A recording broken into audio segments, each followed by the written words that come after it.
You know what's funny? The people who talk about discipline the most are usually the ones getting the least done. I'm not talking about lazy people. I'm talking about you, the person who reads the books, watches the videos, buys a planner, sets a 5 a.m. alarm, the person who genuinely wants to change. And somehow, you're still stuck. That's not a motivation problem. That's not a laziness problem. That's something else entirely.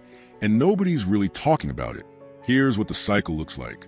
Tell me if this sounds familiar. You get fired up. Maybe at a video, a conversation, a moment where you just decide, this is it. Things are changing. And for a few days, you're locked in. You're doing the work. You're feeling good. You're telling yourself this time is different. Then life happens. You miss a day, maybe two. And instead of just picking back up, something shifts. You start feeling guilty. Then you start thinking about feeling guilty.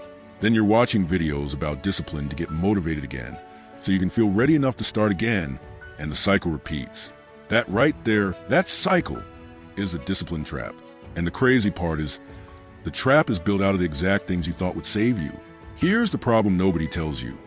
Discipline, the way most people chase it, is a feelings-based system pretending to be a logic-based one. When people say they want more discipline, what they actually mean is they want to feel like doing a hard thing. They want to wake up and feel motivated. They want the workout to feel easy. They want the work to feel natural. But feelings are weather. You don't control the weather. And if your system only works on sunny days, it's not really a system. It's just luck. The motivated people who stay stuck are stuck because they've tied their identity to how disciplined they feel, not what they actually do. So when the feeling disappears, and it always does, they don't just lose momentum. They lose themselves. They start questioning whether they even have what it takes. And that question, that's the trap, snapping shut. So what actually works? The shift is subtle, but it changes everything. You stop asking, do I feel like doing this? And you start asking, is this the next right action? That's it. That's the whole thing. The people who seem effortlessly disciplined from the outside aren't running on some endless supply of willpower.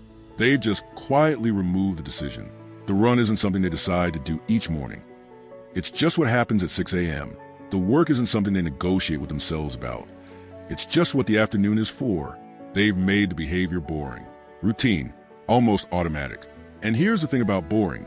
Boring is reliable. Exciting is what gets you started. Boring is what gets you finished. The motivated person who stays stuck is addicted to the exciting version of discipline. The vision boards, the hype speeches, the comeback montages. That stuff feels productive. But it's mostly just rehearsal for a performance that never happens. Let me give you something concrete you can actually use. Stop building systems around what you want to accomplish and start building them around what you want to eliminate. Don't ask, how do I get myself to write every day? Ask, what has stopped me from writing the last 5 times? Was it the blank page? The time of day? The guilt from the days you missed? Find the friction. Kill the friction. The second thing, shrink the target. Dramatically.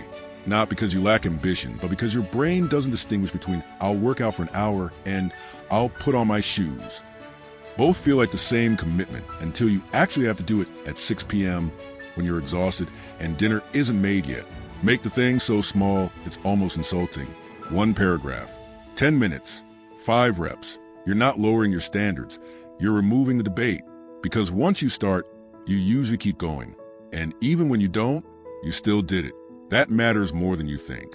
There's one more layer to this, and it might be the most important one. Every time you don't follow through, you cast a vote for a version of yourself that doesn't follow through. And the more votes that version gets, the more convincing it becomes. Eventually, you don't even try certain things because some part of you has already decided you're not the type of person who does them. That's not destiny. That's just accumulated evidence, which means you can change it the same way it was built, one small action at a time. Not because one push-up transforms your body, but because one push-up, done when you didn't feel like it, says something to you about you. It's a vote. Cast enough of them, and the story starts to change. Discipline isn't a personality trait you either have or you don't. It's a story you're constantly writing. And the next line is always up to you. So if you've been stuck, not because you're lazy, not because you don't care, but because you've been doing everything right and still spinning in circles, this is your sign to stop chasing the feeling and start trusting the process.